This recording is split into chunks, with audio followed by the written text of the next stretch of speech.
Galera, então vamos aí a nossa aula de hoje, né?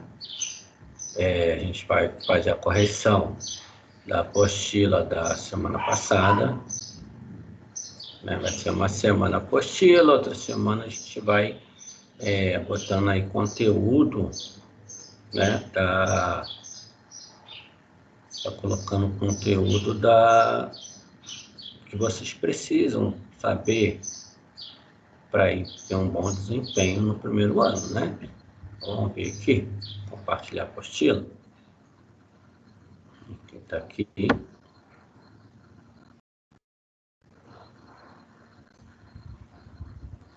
O computador está meio lento hoje.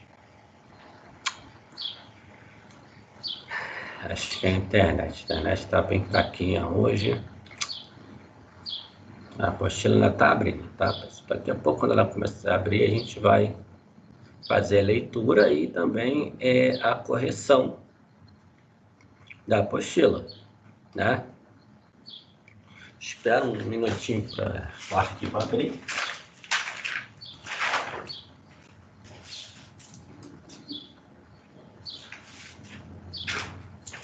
Abriu.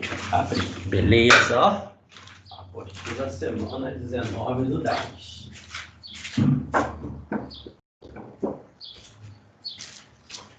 Então vamos aí fazer a correção, né? Ih, compartilhou. Oi? Dando aula. Dando aula aqui. Então, vamos aí. Então tá aí. Semana 19/10, né? Aí tem a apresentação, né? A orquestra, tudo. Então vamos lá. Tá pronto para continuar os estudos? Então vamos aí. Amigos, amigas de Carioca, como vocês estão? Aquela mesma apresentação. Então aqui começa a matéria. Observe atentamente a imagem abaixo. Trata-se de uma foto tirada em uma comunidade quilombola. No estado do Rio de Janeiro, existem 29 comunidades quilombolas reconhecidas. Que tal pesquisar sobre elas? Sabe o que são comunidades quilombolas? Comunidades quilombolas são grupos com identidade cultural própria e se formaram por meio de um processo histórico que começou no tempo da escravidão no Brasil. Elas simbolizam a resistência a diferentes formas de dominação. Essas comunidades mantêm forte ligação com sua história e trajetória, preservando costumes e culturas trazidos por seus antepassados. Já ouviu falar sobre o Quilombo dos Palmares? O Quilombo dos Palmares foi o maior quilombo da América Latina. Ficava localizado em Alagoas e foi um dos maiores símbolos da resistência escravizada no Brasil. Os escravizados no Brasil. Bom, gente, uma daquelas aulas de história que eu dei antes das férias, falo sobre essas comunidades, sobre a escravatura, falei sobre a história do Brasil em 10 capítulos, né? Então, está lá no meu canal. Para ler mais sobre a resistência negra, acesse o QR Code, que a gente não vai acessar, tá? Senão o YouTube bloqueia o vídeo, tá? O que é possível fazer Palmares? Será que é possível fazer Palmares de novo? Mas como? Então, importância de resistir. Vamos fazer Palmares de novo. Se Palmares não vive mais, faremos Palmares de novo. É uma frase do poeta José Carlos de Limeira, que virou o grito do movimento negro, vamos fazer Palmares de novo. Como um chamado para se quilombar resistir. Foi isso que o grupo de 15 pessoas fez em novembro de 2019, ao subir a Serra da Barriga e acessar as terras lideradas por Zumbi e Dandara. Lembrando, Dandara, esposa de Zumbi, era uma síndrome estrategista na arte da guerra, tá, gente? Ela foi o braço direito de Zumbi, tá? Ela é pouco citada nos livros de história, mas ela teve grande importância aí, principalmente na resistência do Quilombo, tá bom? Geralmente quem orquestrava toda a estratégia de Zumbi era ela, Dandara, tá bom? O primeiro quilombo das Américas e simbolizou uma das maiores resistências do período da escravidão no Brasil colonial. O Parque Nacional Quilombo dos Palmares fica a cerca de 80 quilômetros de Maceió. A Serra da Barriga abrigou quilombos por cerca de 100 anos, onde mais de 30 mil viveram livres no século XVII. Estar em Palmares é mais do que foto bonita no Instagram. É sentir-se parte da história de luta. A história narrada no parque lembra de elementos que marcaram o quilombo, como a capoeira e também os indígenas que por ali viviam 1,2 mil anos antes do lugar abrigar um centro de resistência negra. As urnas funerárias e histórias dos indígenas também são contadas, assim como as técnicas de guerras reproduzidas pelos palmarianos e os saberes ancestrais que foram repassados pela xamã Acotirene, afro-indígena, líder espiritual na época de Zumbi. A base organizativa do quilombo era ter o que comer, saber se defender. Precisamos rever nossa estratégia de luta, ver o que é prioridade a partir disso, disse Juliana Gonçalves, jornalista militante da Marcha das Mulheres Negras. O título do texto então vamos lá, né? A importância de resistir. Vamos fazer Palmares de novo? Então vamos lá. Vamos aí escrever a justificativa do título, né? Bom, significa, né? Pensar, né? Estratégias e resistência nos dias de hoje. Hoje significa que é só hoje, não é isso, né? Explique o uso da aspas na linha 1. Né? Vamos lá. Uso da aspas na linha 1. Vamos ver lá a linha 1. Se Palmares não vive mais, faremos Palmares de novo. Né? Então, isso aí as aspas foram utilizadas, vou botar direto, né? Foram utilizadas, tá? Para reproduzir a citação do poeta.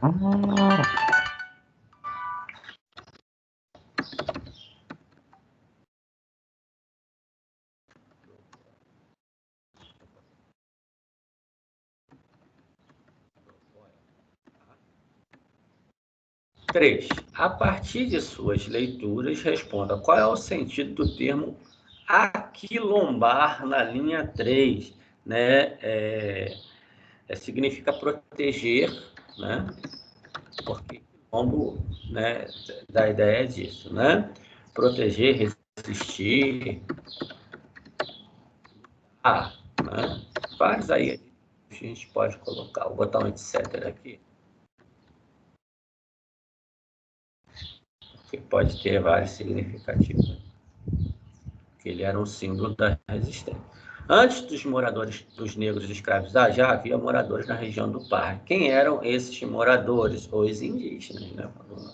1,2 mil anos antes, né? Os indígenas. Por que indígenas? Isso ser chamado de índios, tá? Indígenas, os indígenas.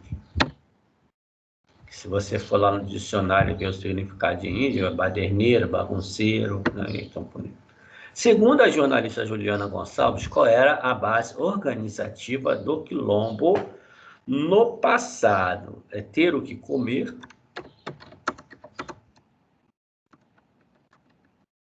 e saber se defender.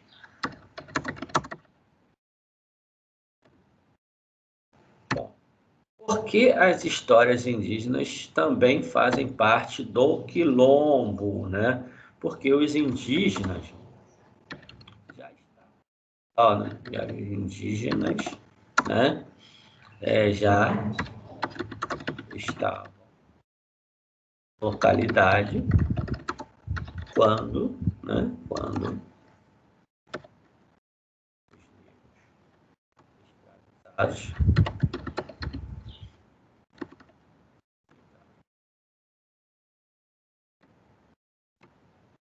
Quem eram os líderes do Quilombo do Palmares? Zumbi e sua esposa Dandara. Não, epa, perdão, essa aqui é no sério. Zumbi e Dandara, que era sua esposa. Dandara, esposa bem, muito estrategista na arte, uma das maiores estratégias. Dandara foi esposa de Zumbi dos Palmares, né? O último dos líderes de quilombos dos Palmares, o maior dos quilombos do período colonial brasileiro. Dandara era uma guerreira que dominava a técnica da capoeira e lutava ao lado dos homens e mulheres nas muitas batalhas geradas de ataques ao quilombo. Não se tem informação sobre se Dandara nasceu no Brasil ou no continente africano, mas ainda a menina chegou ao quilombo dos Palmares.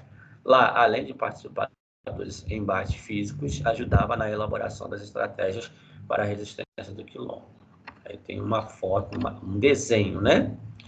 Vamos descobrir sobre o Zumbi Dandara? Pesquise na vida dessas importantes personalidades da história e depois registre seu caderno. Gente, se vocês olharem lá uma das minhas aulas de história, né?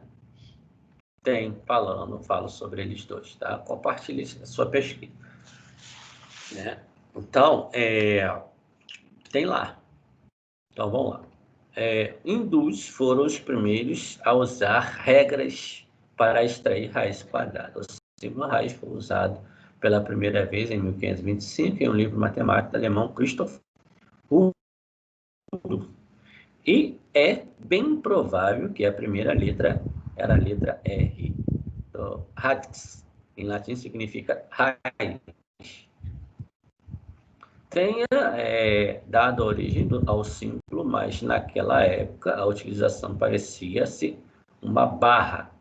Em 1677, o matemático francês René Descartes introduziu o símbolo radical aí, né?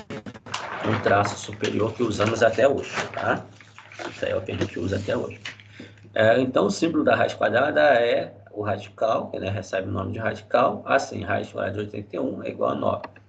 Né? Isso ocorre. O quadrado é 81. Tá? Então, aí a gente tem os elementos da raiz. Né? Índice, que é o número aqui, né? Quando é quadrado não precisa colocar. Radical, radicando, que é o que está dentro do radical. E o resultado que a gente chama de raiz. Foco na tecnologia. Então, aí tem o uso da calculadora para determinar a raiz quadrada. A raiz quadrada de 841, né? É igual a 29. Tá. Fique ligado. Revisaremos a raiz quadrada exata de números inteiros e racionais, né? Para uma consulta teórica, verifique da página 99 a 103 daqui do seu livro azul, né? Do seu livrinho. Tá? Opa, volta. Hein? Assista o vídeo da raiz quadrada exata dos números inteiros. Não vamos assistir nenhum vídeo, lembrando que a gente não assiste vídeo por conta do bloqueio. Então, copie a desigualdade substituindo o quadrado por um número que torna verdadeiro. Então, é só você resolver aqui. Então, essa parte é matemática. O que a gente vai fazer? A gente vai fazer na aula de amanhã. Não, fazer hoje mesmo. Então, quando você tem a raiz de uma fração, então você faz. Então, para a fração, eu vou botar a barra, tá, gente? Então, é só você fazer 1 elevado a 2 e 9 elevado a 2. 1 elevado a 2, 1 vezes 1, 1. Sobre, né, 9 vezes 9, 81. Tá? Qual o número cuja raiz quadrada é 19? Então, você vai fazer 19 vezes 19. Né? E aí, você vai achar o resultado da sua raiz quadrada. Deixa eu ver aqui quem está me chamando aqui no Zap. Né? E aí, alguém arrisca? Bom, 19 vezes 19 dá 361. Tá, 1 sobre 100. Raiz quadrada de 1, 1. Raiz quadrada de 100, 10, porque 10 vezes 100. 25 sobre 36. Qual o número que é elevado ao quadrado a isso? Qual é a raiz quadrada de 25? 5. E de 36, 6. Né? Verifique em cada caso se os resultados abaixo são verdadeiros ou falsos. Gente, essa aqui é muito falsa, né? Porque 4 vezes 4, 4 elevado a 3 é igual a raiz quadrada de 4 elevado ao cubo é igual a 8. Vamos ver? Você pode resolver esse 4 elevado ao cubo, né? Ó, 4 vezes 4, 16, né? 16 vezes 4 dá 64. Raiz quadrada de 64 é 8, então é verdadeiro. Aqui, ó. Só um minuto. Alô? Ó, 4 vezes 4 vezes 4 é igual a 64, certo? E qual é a raiz quadrada de 64? 8, né? Então é verdadeira. Não era ninguém, não. Vamos botar aqui. V. Vou botar só V. Então, já fiz aqui a conta. Vou botar aqui, verdadeira. Raiz quadrada de 400 é igual a 30? Gente, olha só. Raiz quadrada de 3 números. A gente pode usar o macete de extrair a raiz do primeiro algarismo e do terceiro algarismo. O primeiro algarismo é 4. Qual é a raiz de 4? 2. O último é 0. A raiz de 0 é 0. Então, a raiz de 420, não 30. Tá certo?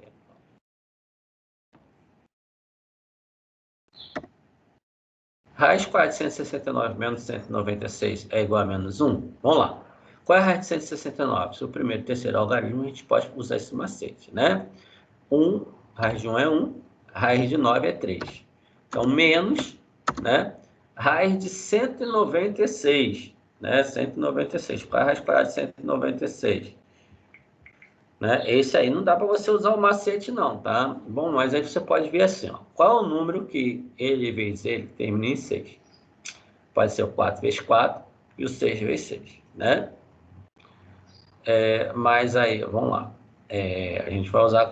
raiz quadrada de 196 é 14, tá? Então, 13 menos 14 é igual a menos 1. Se o maior é negativo, o resultado é negativo. Então, verdadeiro. Vamos lá, verdadeiro. Tem essa verdadeira. Raiz quadrada de menos 2 elevado a 4 é 4? Não, porque não existe raiz quadrada para número negativo, a não ser que aquele menos 2 estivesse entre parênteses, tá? Falsa, porque essa raiz aí não existe. Aqui, mais uma aqui que não existe. Também é falsa. Não existe raiz quadrada para número negativo, tá? Então, verdadeira só a e a C. Então, continuando aí, né? Nossa apostila tem 16 páginas e já está na 12, então vamos concluir aí essa apostila aí logo, né, pessoal? Atividade, tem um aqui, já pulei aqui, foi mal. Vamos lá. Raiz quadrada de 400, usando o macete primeiro e terceiro. 4 tem raiz, 0 tem raiz. Raiz de 4 é 2, raiz de 0 é 0. Mais de 144, usar o macete. Primeiro algarismo é 1, raiz de 1, 1. O último algarismo é 4, raiz de 4, 2. Então, 20 mais 2 igual a... Gostou do macete? Bom, 2 vezes a raiz quadrada de 49, né? 2 vezes a raiz de 49, né? Que é 7. Menos a raiz de 100 é 10. Então, primeiro eu tenho a conta de vezes, uma de menos. Qual que a gente faz primeiro? Sempre a de vezes, né? 2 vezes 7, 14. Menos 10, que é igual a 4. Né? 4. Raiz quadrada de 81 dividido por 9 mais 9. Então, raiz quadrada de 81, 9. Dividido por 9. Mais 9. Então, agora eu tenho uma conta de dividir e uma de mais. Primeiro faz a divisão. Então, 9 dividido por 9, 1. Mais 9, que é igual a 10. Professor, eu quero fazer direto. Pode? Pode. Então, raiz quadrada de 36, 6. Mais raiz quadrada de 4, que é 2.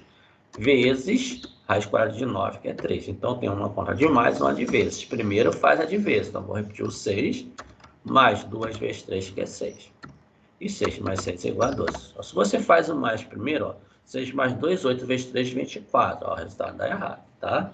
Então, atividade 4. Cláudia mora em um quarteirão em formato de um quadrado que possui área igual a 9.216 metros quadrados. Qual é a medida do lado desse quarteirão? Então, a gente vai tirar, vai extrair a raiz quadrada desse número aí, tá? Como ele é quadrado, e a raiz quadrada de 9.216 é 96. Tem um macete, né? Que a gente... Vou botar aqui, ó, símbolo da raiz quadrada. Vou botar aqui, ó. Raiz, espera aí. Opa. Raiz quadrada de 9.216. Que eu vou ensinar para vocês depois, tá? Que é igual a 96. Vou ensinar numa próxima aula o macete de você fazer raiz quadrada rapidinho. Por enquanto, já ensinei de 3 algarismos. Se o primeiro e o terceiro tiver, você pode usar. Então, desafio. Qual é a soma dos números que estão dentro do círculo e do retângulo, mas fora do triângulo? Tem que estar dentro do círculo, do retângulo e fora do triângulo. Então, vamos lá. Quem está dentro do triângulo? 8, 7, esses números aqui. Então, vamos lá. Qual é a região que a gente vai querer? Eu vou pintar aqui. Dentro do círculo e do retângulo, fora do triângulo. Essa aqui, esse aqui, ó, o 2, peraí, deixa eu apagar, vou só fazer um traço aí embaixo do cara, ó, o 2 está dentro do círculo do retângulo, mas fora do triângulo, o 6 está dentro só do círculo, ó, o 10 e o 12, né? Tá dentro do círculo, não, 12 não, né? É isso aí, o 12 não, o 12 só está no círculo, bem lembrado. Então, só o 2 e o 10. Está dentro do círculo e do retângulo ao mesmo tempo e fora do triângulo. Então, vamos fazer aí. Vamos fazer essa aí. Então, vai ser 2 mais 10, que é igual a 12. Né? 2 mais 10, que é igual a 12. Certo? Então, vamos lá. Agora, o desafio do canguru. O canguru sobe 3 degraus, o coelho desce 2 degraus de cada vez. Qual é o número de degraus que eles vão se encontrar, né? Então, olha só, no primeiro salto, o canguru sobe, dá o salto, o canguru sobe até 3 degraus, o coelho desce 2, né? Então, vai estar no 8, né? E o canguru no 3. Então, é só você ver que, no caso aí, 2... o canguru desce na tabuada do 2 em ordem decrescente. O canguru sobe na tabuada do 3 em ordem crescente. Então, você vai ver qual é o primeiro, né, qual é o número entre 1 e 10 que está na tabuada do 2 e do 3 ao mesmo tempo. É como se você fizesse o MMC nos dois, tá? Então, qual é o número que está na tabuada do 2 e do 3 ao mesmo tempo, aqui entre 1 e 10? É o 6, né? Então, vão se encontrar no 6º degrau. Tá? Vamos ao nosso terceiro desafio da apostila. Né? Matilde mediu a altura em uma figurinha, um pedaço de régua graduada em centímetros, como mostra a figura. Qual é a altura da figurinha? Então, está aqui, ó, de 16 até 20, né? Está de 16 até 20. Então, quantos centímetros tem? 1, 2, 3, 4 centímetros. Então, vou marcar um X aqui no 4. Certo? Então, vamos ver a próxima página. Assunto. Procure no dicionário o significado do termo meio ambiente. Né? O que é o meio ambiente? É tudo que compõe a natureza, né? Tudo que compõe a natureza. Eu vou deixar para vocês pesquisarem isso aí e amanhã a gente faz essa página aí. Eu vou deixar que vocês pesquisem, tá bom? Então, aqui tem falando alguma coisa sobre o meio ambiente, aqui vocês vão responder. Então, ficou aí a página 13, e a 14, e a 15 para a gente resolver responder na nossa próxima aula, tá bom, pessoal? A gente vai ficando por aqui, então amanhã a gente vai fazer a página 13 e a 15 para o vídeo não ficar muito longo, né? E aí, senão vai ficar muito maçante para quem não participou da aula poder assistir lá no YouTube, tá? Então, ficou aí a partir da página 3 para a gente fazer a correção amanhã. Então, tentem fazer em casa, tá? Então, tá, pessoal. Até amanhã, tá? Natan, como tá aqui, já participou, não precisa ver a aula lá no YouTube. Mas se quiser ver para copiar a correção, lembrando que tive uma reunião, tá, com a escola, e a escola vai marcar uma data para poder pegar a apostila de volta, tá bom? Quem não pegou é do primeiro semestre na escola. Tá, falou, pessoal, até amanhã.